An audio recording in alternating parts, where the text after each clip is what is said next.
then this is one of those negatives which was recovered from the water, and you can see some of what has gone on with it. A picture of the shrine, a very, very deeply revered shrine of Char-e-Sharif, 1995, when a very, how should I say, notorious militant called Mastgul had entered the shrine, and in a sort of tussle with the army, it ended up with the shrine being completely destroyed. A massacre in Bijbehara. These obviously the pictures are taken the day after because nobody could get close on the first day. 50 people were shot on the streets of this town called Bijbehara. And all we have is, of course, the slippers and the soldier. And the light leak, which came from the fact that soon after this picture was taken, the roll was exposed. So quite amazingly for us, he had the whole strip, so of course we've scanned it. Javed Shah, much younger, born 1967. He was for a long time the photographer for the Indian Express for I think 14 years, and had a very unusual relationship with the newspaper and with the editors, which meant that a very distinctive kind of photojournalistic image was making it into the Indian Express in those days. So a picture of the Dal Lake when the tourist business had still not quite gotten back. A picture of a grenade blast downtown, and this is actually one of the photographs that appeared on the front page of the Indian Express. So it's a very interesting space within Javed's work used to appear in the Indian Express. A tourist killed in a grenade blast in Dalgate, and this picture is of course taken in the hospital. A young Fedayeen killed in Srinagar. The aftermath of an avalanche where many people were just snowed under and then rescued and whatever, a few days later. Dar Yassin, he's a photographer with the Associated Press, so very much the wire service, the sort of the soldiers on the front line of photojournalism, the people who are there every single day, has shot, I mean literally is out on the street every day of the year and preoccupied with forms and shapes in ways that you don't expect sort of photojournalism to easily make space for. This is in the aftermath of an encounter and at a funeral. Javed Dar, also a wire service photographer, works for the Chinese news agency Xinhua. A press conference of the Dukhtarane Millat, which is a kind of radical Islamic women's group. A protest by state government employees. A funeral in winter. Migrant labor on the outskirts of Anantnag town, and in the aftermath of a fire in a village near Pahalgam.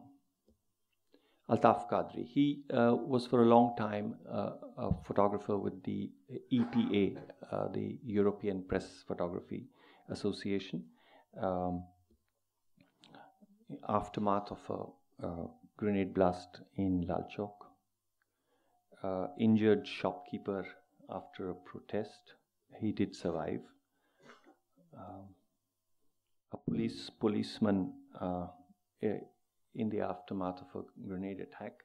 Interestingly, this picture is taken by Altaf while he's actually carrying the injured person. So that's actually the photographer's hand on the other side. A funeral of a dead militant commander. And a funeral of 3 militants. Shumit Dayal. So Shumit is a Delhi-based photographer. He's the only one who's an exception, but his family are actually from Kashmir, and he returned in 2009 on a project, his own project called, it was called On Coming Home. And he began by kind of going on the street and doing what photojournalists do, taking somewhat a very different kind of picture, but started, feeling quite dissatisfied with the form itself, and which is why I've included him in the book. And he has begun to show this work in very different ways. So, for example, all of this work is shown on a light table with a loop. So entire contact strips, and sometimes they're created. I'm sorry, I don't know how to zoom in on this, but these are not actually always continuous strips. They're created. So there's a kind of narrative, there's a kind of what he calls a fictional narrative that he constructs out of these strips. But he has also turned sort of inwards, been taking a lot of pictures of the parts of his family that are in Kashmir, and then also to the sort of the archive of his family, the collection of his family, and has this a little subset of pictures called "Wish You Live Long," which is something which is written on the card in the middle of this particular frame, and has started doing a lot of work with kind of how shall I say, combining several images. So, taking an image that he has shot with some text or an earlier picture and doing these kinds of composites. He's also very interesting for me, and one of the reasons he's in the book is because he's he has taken his worldview and shared it with the photographers who also form part of the book. So in a sense, he's been a very important kind of disruptive influence in the way people think about the photographic image there. Shaukat Nanda, born 1982, he lives in a small town north of Srinagar called Baramulla, which is a military cantonment. Almost all his work is shot around the town, and he did in 2015 he did a series of pictures of boys on the run in the town of Baramulla. These are boys who are on police lists and need to. So I'll just run through a couple of these pictures. This is just a standard. Syed Shahryar, young photojournalist, freelancer, very preoccupied with his own Shia identity, and therefore does a lot of work within the Shia community and a lot of very interesting work around Muharram and other Shia events. And Azan Shah, who's the youngest, he's a dropout from school and self-defined as a street photographer.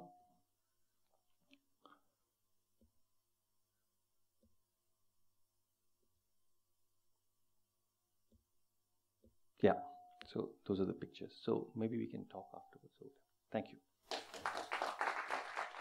My name's Sabih. Delighted to be with all of you. Thank you very much to the organizers for having me here. My presentation is the last today, so obviously it holds big responsibility in living up to the rest of the day's fabulous proceedings. I work with an archive called the Asia Art Archive. And over the past 7 years, what I've been doing is working very closely with artists' archives. And what's fascinating about working with artists' archives, we've had all these discussions since morning about how to differentiate between a collection and an archive. And I'm quite deliberately using the term archive, and I'll come to that. So I've been working with a number of artists' archives. And in doing so, what's fascinating is not just in how to reconstruct their biographies, but in fact how different practitioners in different times, in different historical times, deploy different forms in order to define what they call art, what they call a drawing, what they call a preparation, what they call a documentation. So it's fascinating to see how they kind of define practice and what comes to be termed art. Another thing fascinating is, of course, in the second half of the 20th century, you have a number of artists demonstrating a strong archival impulse. And when I say archival impulse, it's obviously against the backdrop, especially within many parts of Asia, against the backdrop of a new nation state. And so various institutions are coming up, various institutions that want to, define a new subjectivity, in which the artists are often preoccupied with how to kind of self-fashion themselves as modern artists of a new nation, in our case, being a modern Indian artist. So that's one side of things that I'll be coming into when I speak more in the presentation. Another side is about tradition. Now, vis-a-vis modern art and its development in the region, you have its counterpoint being tradition. And often, if artists are preoccupied with self-fashioning, the nation state and even sometimes artists are preoccupied with how tradition should be fashioned. So there's obviously a redistribution of agency into who is fashioning or who is ossifying or defining what tradition should be and how it should be preserved, because traditions are dying. So I'm going to be taking us through, number one, the institutional milieu, and then also kind of suggesting the sorts of ossifications of tradition into an image that have happened, and how one particular artist's archive opens up some interesting areas. So, New Republic, a new nation state. You have some of these institutions coming up soon after independence. The National Museum, which becomes, you can almost see how classification is happening. The National Museum being the abode for pre-modern, ancient, medieval Indian art. You have the National Gallery of Modern Art, set up in 1954, which is to catch up with the various trends and impulses of modern art. And you have the Craft Museum being set up in 1956, which is to kind of put on display India's vast, rich resources of traditions and crafts. Next slide. Yes, thank you. So what's interesting is, of course, even the methodologies of display in all of these museums. You have the national. I'm obviously simplifying just to pace through this. You have the National Museum, which there's an interesting story behind it of how when it was set up, it attempted, in fact, to source artifacts and ancient objects from across state museums into this central museum in New Delhi, which unfortunately for the National Museum, did not quite work out to their advantage. So you, in fact, have a lot of wall panels, sometimes in place of what they might have liked to have over from Mathura or someplace. You have the National Gallery of Modern Art, which kind of has this, this is a revamped image, of course, of the revamped National Gallery of Modern Art. But you have this white cube sort of display attempted where you see the modern art of India. The Craft Museum of India, on the other hand, actually had the challenge of how to show tradition, and tradition being often ephemeral or changing rapidly. How do you really cast it into an image? And so what they did was to often have not only objects and artifacts displayed, but even artisans come and demonstrate their practice in a museum space. So it becomes interesting into how, whereas certain places can capture the essence of certain forms by objects, in another place you actually have to stage the very production of something, and that itself is what has to be preserved. And so across time, certain traditions and certain art forms have obviously had wider circulation via some of these institutions, via magazines, via all kinds of circulation. And these are just some of the samples. And of course, it's not just the state museums that have been doing this. There have been various interesting curations that have happened that have tried to explore or pry open this relationship between tradition, indigenism, folk tribal art, what has to be preserved. Do you go about pickling them into what objects can represent those traditions, or do you go about showing the transformations that have happened? And so you have exhibitions as early as 1965 to as late as 2010, in which attempts over here for the other masters of India was to actually showcase the artisans as having agency and as having a say over how they frame their practice and how they arrive at certain forms. Yes, next slide, please. You have more exhibitions in which you have a kind of interaction sometimes with contemporary artists who are more used to showing in art galleries, interacting with or finding different iterations across different traditional forms.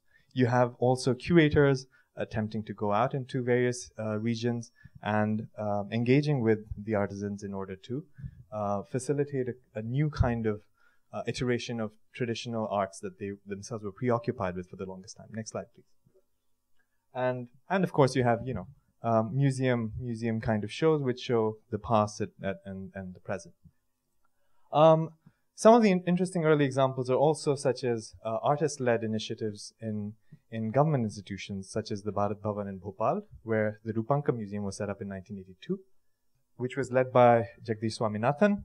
And what was interesting in this case was, in fact, that he attempted in his kind of critique to the term modern art or modernism, he tried to place both urban art or artists working in the urban sphere as artists alongside artisans, terming both of them as contemporaries. And so his attempt in the Rupanka Museum was to actually stage a sense of contemporaneity where you're not actually making a distinction between a temporal distinction or historical distinction that these people working in rural places are actually suggesting a long, thousands of years tradition which continues today, and the modern art is showing a rupture in time or something. So what was interesting, however, was that in its inauguration you got to see that there was, at the end of the day, still a kind of division made between the gallery space that showed rural arts and another gallery space that showed high art or urban art. This is the previous slide was a photograph by Jyoti Bhatt. I'm going to come to Jyoti Bhatt's work, but Jyoti Bhatt's been documenting a lot of this, and I'll come to that. So, of the inauguration, where a number of artists from all over India were present at the inauguration, giving talks and just being together. This is the gallery where, urban modern art was being shown. Next slide, please. This is the gallery where contemporary art from rural India was being shown. A fascinating picture of how an exhibition was being shaped in the Rupanka at that time, with Jyoti Bhatt captured pictures of paintings of Ramachandran in the back, and helpers who were scrubbing the floor of the museum before the inauguration, or the mounting of these paintings. And you have certain forms, terracottas, bronze casts, paintings, wall paintings, all brought into this context of a museum to show it as contemporary art. What's interesting is obviously there's a lot of debate that happens between artists and various practitioners in the art field about whether these traditions are in fact archives from which artists can take inspiration and reuse at their will and at their disposal. There were artists who actually opposed this view, and in all sorts of various ways. I won't go into those details. There were also various attempts that artists themselves were making in how to document or preserve or sustain traditional arts. Artists sometimes affiliated with government institutions, artists affiliated with institutions on a world level as to consider what would be the future of traditional art, of folk art, of tribal art. These were the terminologies also being used. And this was the World's Craft Council, in which K.G. Subramanian, who was one of the delegates in 1976, was among people, practitioners and curators and artists from countries such as Fiji, Iran, Israel, Pakistan. He resigned a year after saying that it felt too, well, in simpler terms, too top-down as to how certain institutions or certain ways of thinking were determining what traditional arts in various regions should be. And he, of course, wrote various papers. We've been collecting material from various artists' archives of how they've been preoccupied with these concerns. And artists themselves curating often the folk and tribal arts of India.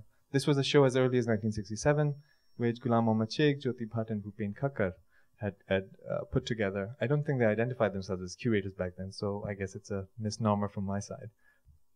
You're also seeing curriculums being devised afresh about how the living traditions of Indian art could be taught, and taught whether by art practitioners and the specialists or by practitioners themselves. So having residency programs, having a historical scope for these courses, a theoretical background, all of these things were being attempted at.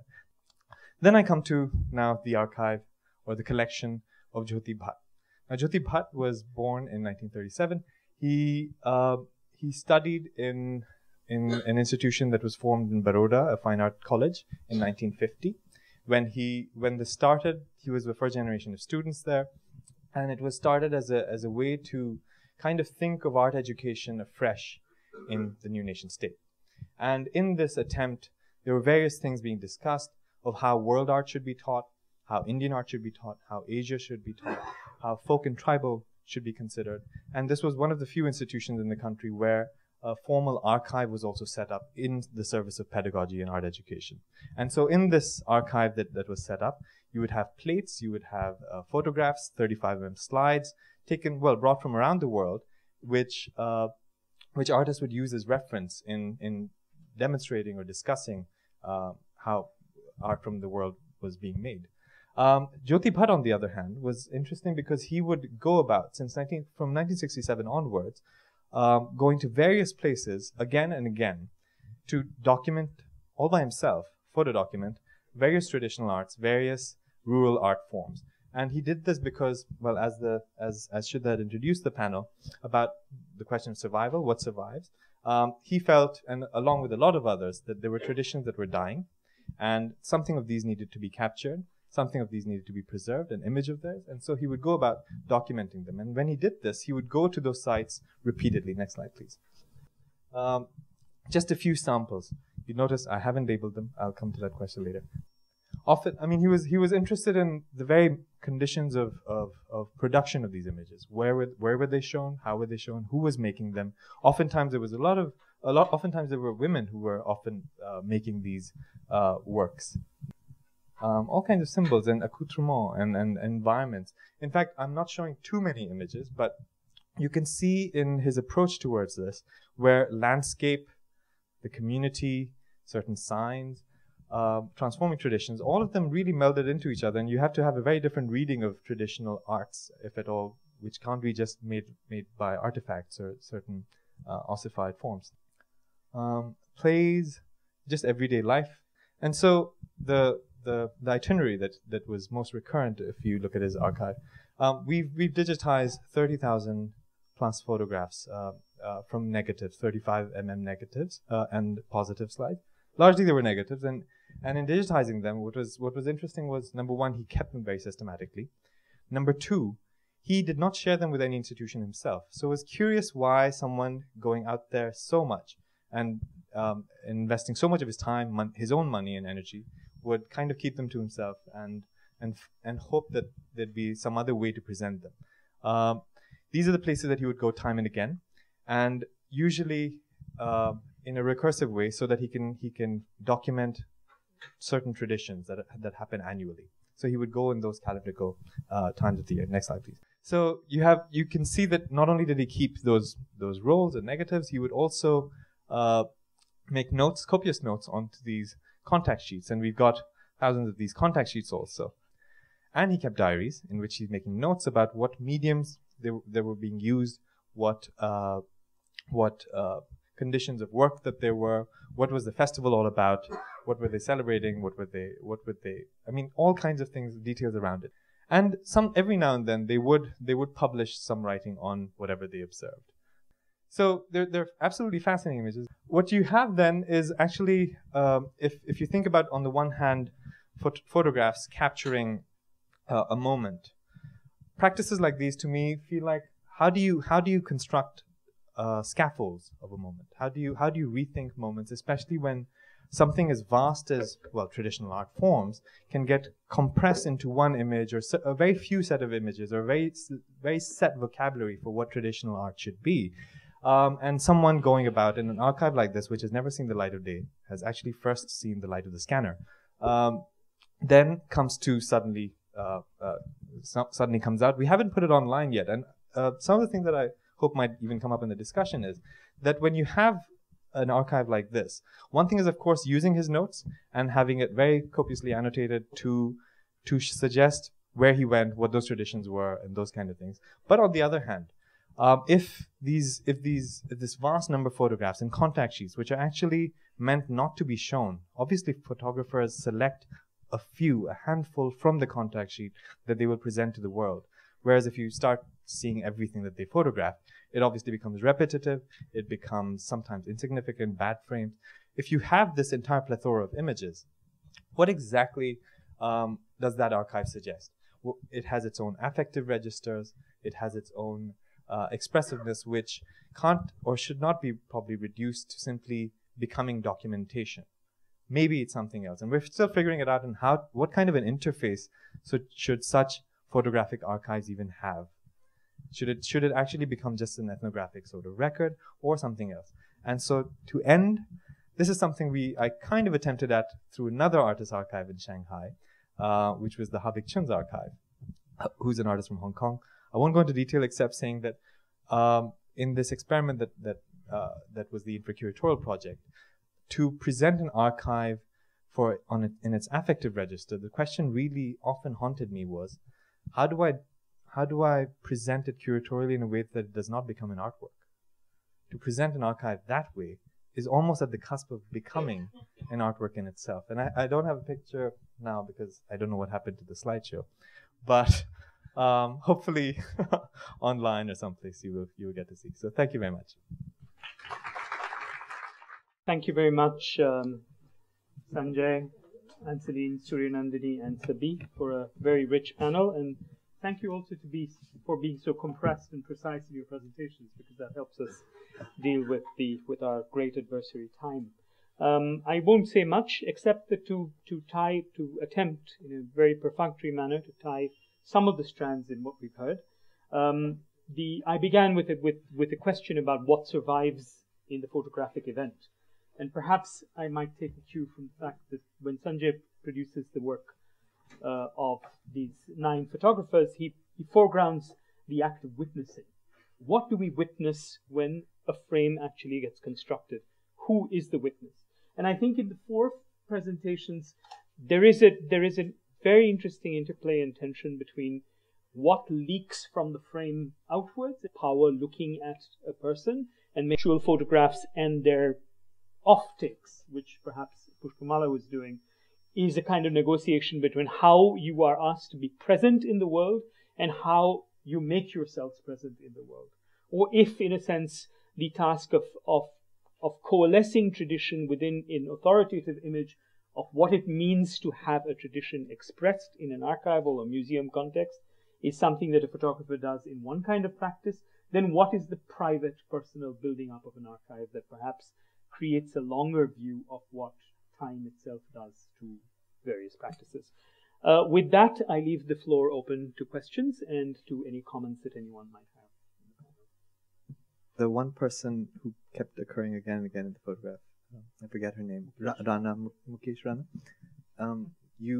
Were those original matrimonial photographs? Yeah. And you're in touch with her to get those. Okay, that's all. Were they successful? Yeah, I didn't want to ask. Yeah. Yes, okay, great. No, I've also studied cases when one matrimonial session was not enough, and if she went dressed in a salwar kameez, she was told to get herself photographed in a sari, or so it was a repetitive process for several unsuccessful attempts as well. And then some photograph makes it, and then you wonder why. I have a photograph I have a question. Photograph for Sanjay and for Anne-Celine. Because I think what both your presentations do is point to the possibility of the usage and the agency within the photograph transforming over time. The images taken by the Vichy regime of people may also be used to indict those who commissioned the production of those images in a later time. I mean, time and again we've seen, and this is what I constantly thought about in terms of the Guatemalan archive that I was looking at. The people who took these photographs were, in a sense, committing what they knew to be atrocities, or were complicit in the commitment of atrocities. In future times, that very act could be used as evidence against them, so that the scales get turned. So in, let's say, Sanjay, in your case, there is the image that always haunts me of the light leakage from the Bijbehara massacre. Now, we don't really know what happened to the bodies that the slippers remained to tell the tale of. But we do know immediately from the photograph which soldier was present there, and therefore we can make certain inferences about which regiment was perhaps involved in the massacre, and that these absences may also tell the tale of presences in the future, or how they may be held to account. I'm going to try and sort of take your question at a tangent. There is also the matter of how photojournalistic images are gathered as a means of speaking out to the world out there.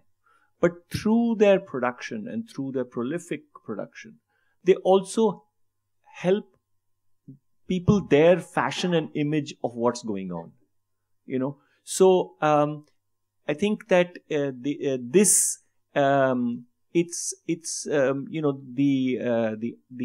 the act of witnessing is actually oscillating back and forth between the people who are being photographed, because it's also how people will tell you that, do you remember, have you seen that picture? Because that's, after all, that's the only way by which you can actually recall what's happening. So it's not simply doing what we imagine photojournalism does, which is inform the world. It also informs yourself about what happened. It helps you build a history. It helps to build resistance, actually, through simply the fact that it's so kind of prolific and is everywhere and so on. First, most of the picture I show you are from the archives of the Niepce Museum collection, and most of these pictures are not made first to go in this kind of collection. It's an administrative or judicial obligation, and what is very astonishing today is how this kind of picture is a source of inspiration now for many artists, photographers. Mr. Sanjay Kak, I've got a comment on your... I listened to your presentation with great interest. I just found it a polemical presentation. A great art is something that summarizes or encapsulates the truth of a certain situation. And yours was really polemical and one-sided. There was a lady this afternoon, she spoke of Anwar Hoxha. I think he would have been proud of your one-sided presentation. Remarks, I mean, your pictures didn't speak that much, but I mean, the overall presentation. Right. Obviously not my pictures, my sort of curation of it. I'm not certain about the one-sidedness necessarily making it not art.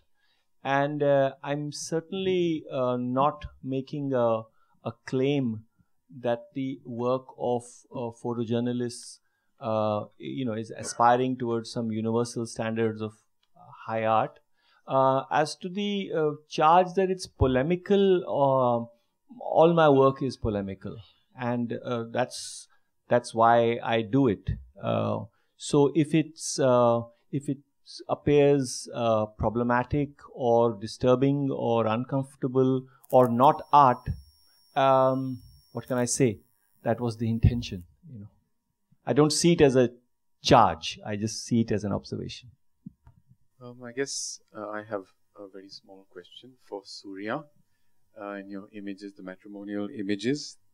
And I was curious to know whether all the subjects that you based your dissertation on and your piece on are somewhat passive to a kind of full-on engagement with the kinds of images that are being produced of them, or do they sort of share something a little more beyond the idea of being seated and posed?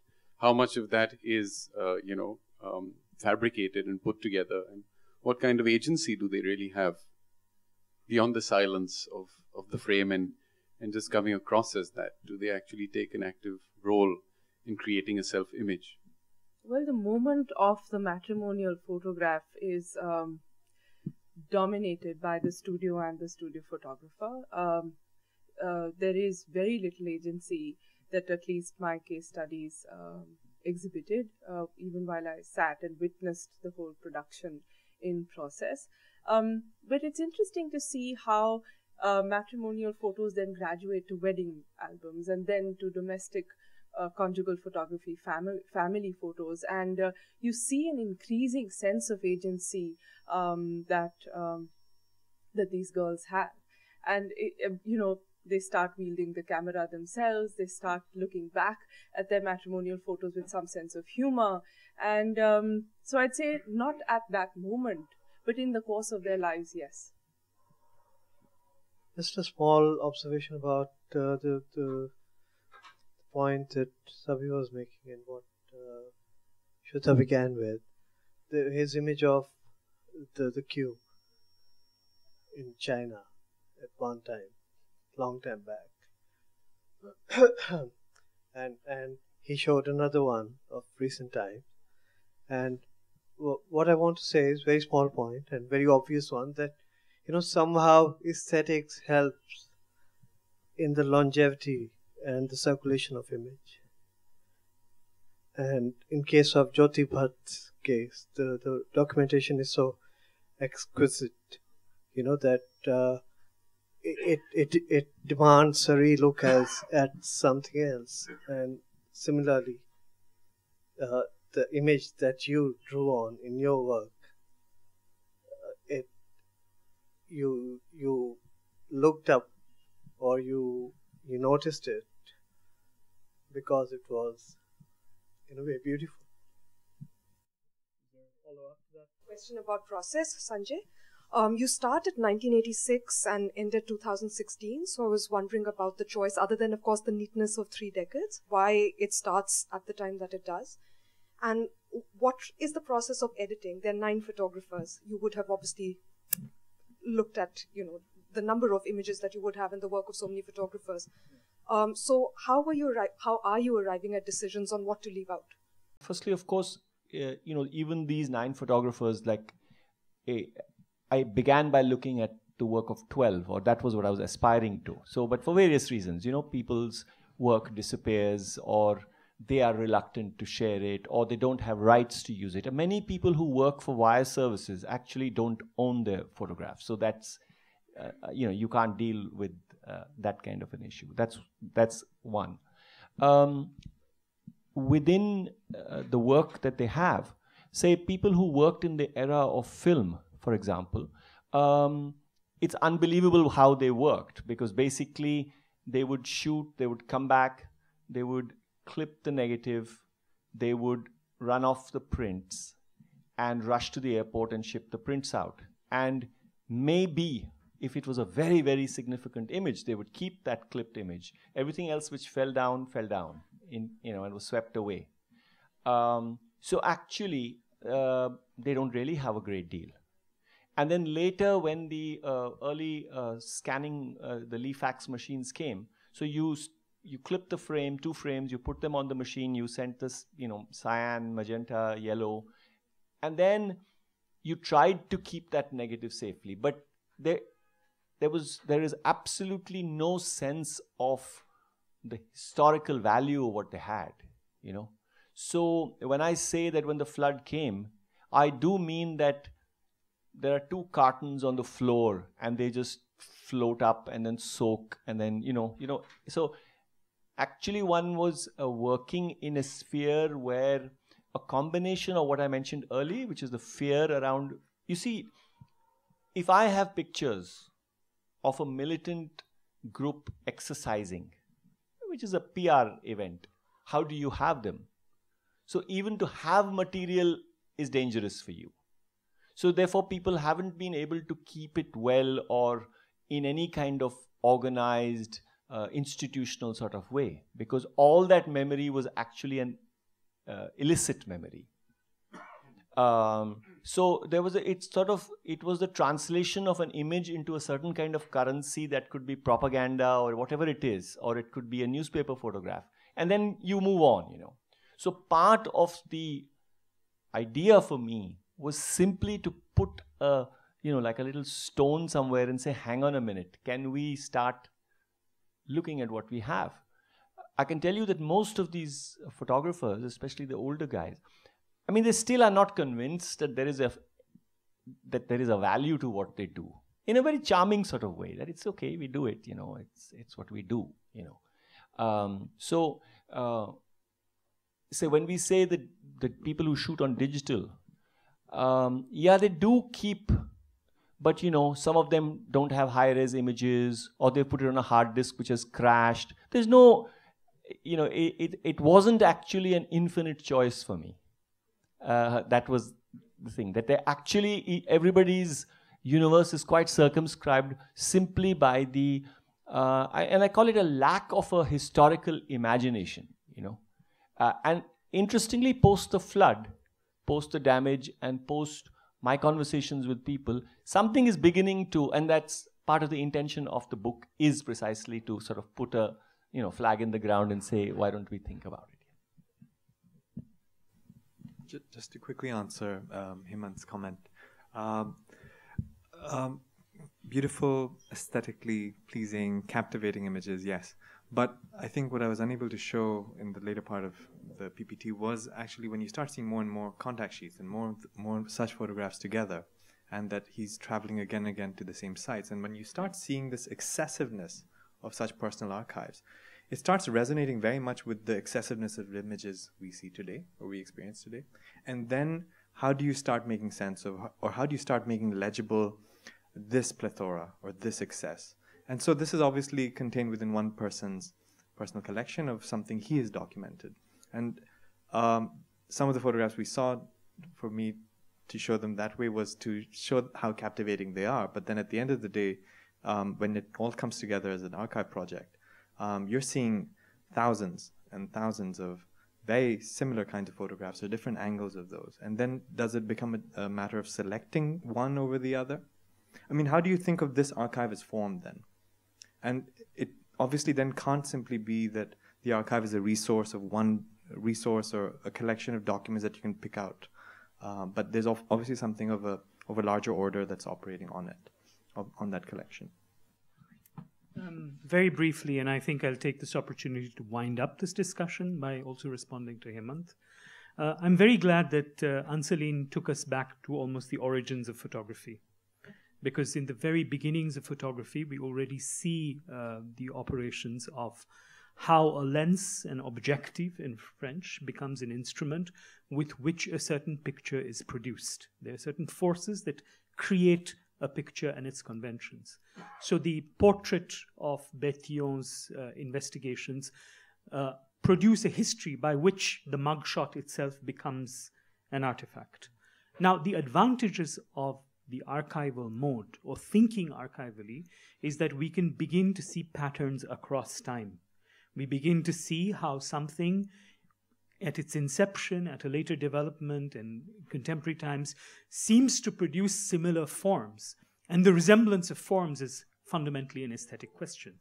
Why is it that Cartier-Bresson can produce a line of bodies which gets reproduced again in another line of bodies when two sets of people stand in front of banks across decades and across time?